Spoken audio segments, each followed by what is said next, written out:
Hey, this is Nelson. Welcome back to my channel. Today we're going to be unboxing the KBO Breeze electric bike. Alright, so with the box open, this is all that comes together with the KBO. And let's start opening up some of the boxes that are inside. Alright, so here's some of the parts that we have to put together. Here's the tire. Okay, so we're going to have to put that on. We're going to put it back here for a second. And then we got to put together the handlebars. You can see that it's not attached to the stem, it's attached by the cables. So we're going to have to put that on as well. And then we're also going to have to put on the pedals in a second here. So we're going to start doing that right now. Alright, so in order to put the bike together, there is a multi-tool in the box that comes with the bike. So here's the box with all the other parts and manual, charger, even the headlight. Here's the multi-tool.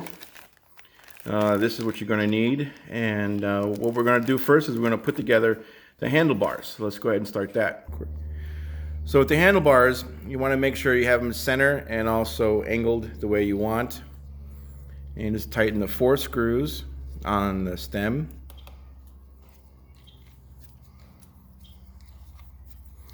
Now it doesn't have to be perfect.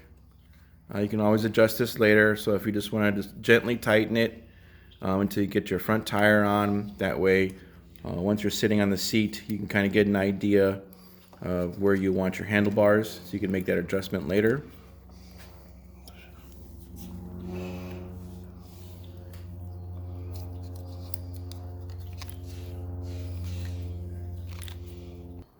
So here we're going ahead and put the front tire on. Right, as you can see, it has a guard. You can go ahead and take the guard off.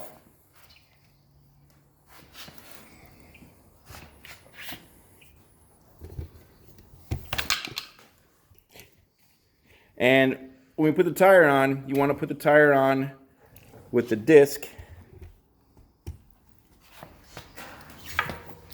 that is being placed just between the pads.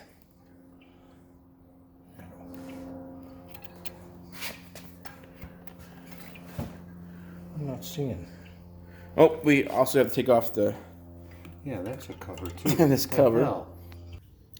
Okay, so we finally got the tire on. The problem we had was actually getting the disc in between the calipers. Right. The reason was this cable right here was outside. It actually sets in, it recesses inside that little hole, and this was out. So it was already closing the pads, so we couldn't line it up. So if you're having that same issue, be sure to check and see and make sure this cable is actually inside the hole. That way you don't have the same problem that I did trying to line up the rotor into the brakes. All right. And so now we're going to move on to the pedals. Okay, so when it comes to pedals, if you look closely, before you put the pedals on, before you thread them on, right at the edge, at the end of the thread, it'll say L or R, like a WL or a WR. That'll mean which side the pedal is going to be going on. Now, there's a little bolt right here. Do not twist it this way, trying to twist your pedal on. Keep in mind, these pedals swivel. You have to thread the nut or this bolt through. Now for the right, you thread it on clockwise like you always do for the right pedal. For the left pedal, it's counterclockwise, so don't forget that. Now, they do give you a trusty little wrench to get in there, right there, to turn it. So don't forget your multi-tool does have that option to screw on your pedals. You might be able to get some needle nose, maybe vice grips perhaps, if that might work for you, if this is a little difficult to use, because it is on a little swivel, and it does kind of fold back on you as you're trying to use it. So anyway, don't forget to look and make sure, verify which pedal you're putting on is on the right side. And then when you're putting on the right side, it's clockwise like normal, and you put on the left pedal, it's counterclockwise. And also, when you put on the front fender, and also you might as well put the light on at the same time if you're going to put a front fender on. I know many don't use a front fender, and that's fine. But I've heard a lot of complaints about the front fender being too close to the tire. I haven't had that problem. I just put it on, and as you can see, I have plenty of clearance. There's a lot of clearance. I could actually stick my finger underneath. There's plenty all the way around. So I'm actually shocked as to how easy it was, to be honest.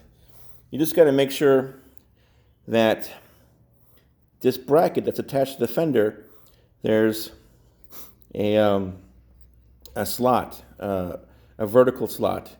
That's for raising or lowering your fender.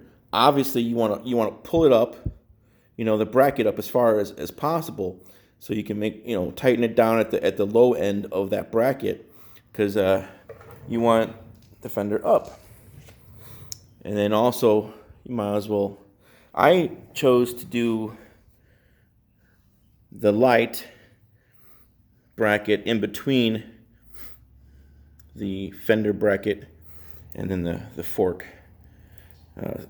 So this seems to be best, I think, because you get a good grip from that nut and that washer, which I think would be a problem if you had the fender bracket in between the light and the fork. So having the fender bracket on the outside, so this washer and screw actually fastens very tightly and securely. So what I did was I tightened this up, and I brought this up all the way, and then these are loose. I can still slide these up and down. Okay, I'm going to adjust them and tighten it down when I feel I have enough clearance. And like I said, I'm good with that, so I'm probably just going to tighten it down.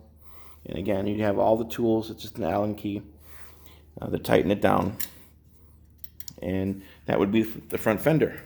Now, what I did notice, maybe hard to notice on the camera, but I'm noticing, and it's really hard to see here, but the orange paint job, which is a really nice paint job, by the way. I know it from a distance, it just looks, oh, it's orange, it's bright orange. But if you get really close, you can see kind of like underneath the coating, it's like a little metal flakes. It's like metallic, and it's really cool. And I will show that in another video when we go over it. But I noticed that the fender here is a shade lighter than the rest of the frame. Even this fender this fender color matches the frame, but this rear front fender is a bit faded. It's not the same color. It's almost as if the paint was diluted or faded out a little bit, which I'm not happy about that. It's not something I don't think you would notice riding down the road, but because I notice it now, that's all I see. So I notice a different color, a very light. This is a very light, and this is a darker orange, which I like. I like the darker orange everywhere, but this is a light. I don't think that's meant to be that way. I think that's probably, when they were painting it, it happened to be that way. Not to mention, you can't really see it, but underneath, they don't really spray it. It's not the same color underneath, so you can kind of see underneath the fenders. It's a different color than the outside of the fender. So anyway, this is the light, and it does come with the reflector. That's very nice. You got your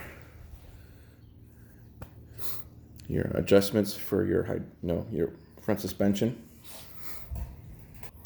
All right, so the last thing to put on, which is completely optional, is the derailleur guard that you just attach right back here to protect your components from being bumped or dented in. That way you don't want to have to replace this. Just so you know, it also has these little bumpers, these plastic bumpers on both sides as well.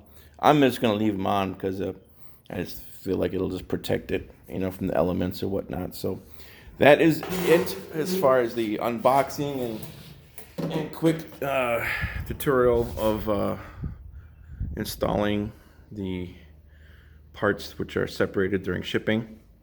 And that is the bike. Of course, I'm going to have more of a review riding it. We can get some miles on there. And so for that, be sure to check out my future videos. And to know about those future videos, go ahead and subscribe. That way you'll be alerted when a new video of the KBO. This is the orange model. They have a black model, all stealth black. But as you know, if you've seen my other videos, I have a Hemingway, so all stealth black Hemingway. Actually, it wasn't all stealth black, and I'll explain that in the other videos. But anyway, they have an all black version of this and an orange version, so I didn't want another black bike because I've been there, done that, and you know, I still love an all black look.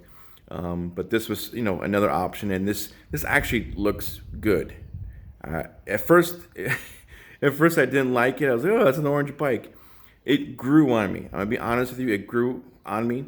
But I'm gonna be putting a lot of accessories and upgrading a few things. So be sure to check out my future videos on the KBO Breeze. Thank you.